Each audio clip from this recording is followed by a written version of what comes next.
ఆశీస్సులు మీ కుటుంబ సభ్యులకు ఎప్పుడు ఉండాలని కోరుకుంటూ శ్రీశేషులు గొల్లా వెంకటేశ్వర్ల గారి సంవత్సరికం ఆబ్దికం సందర్భంగా ఈ అన్నదాన కార్యక్రమం జరుగుతుంది.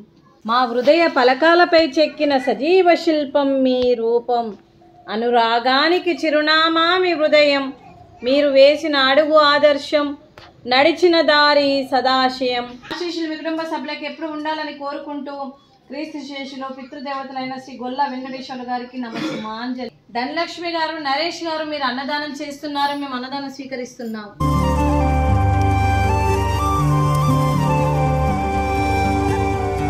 अन्नदाता सुखी भव सुखी भव सुखी भव सुखी भव।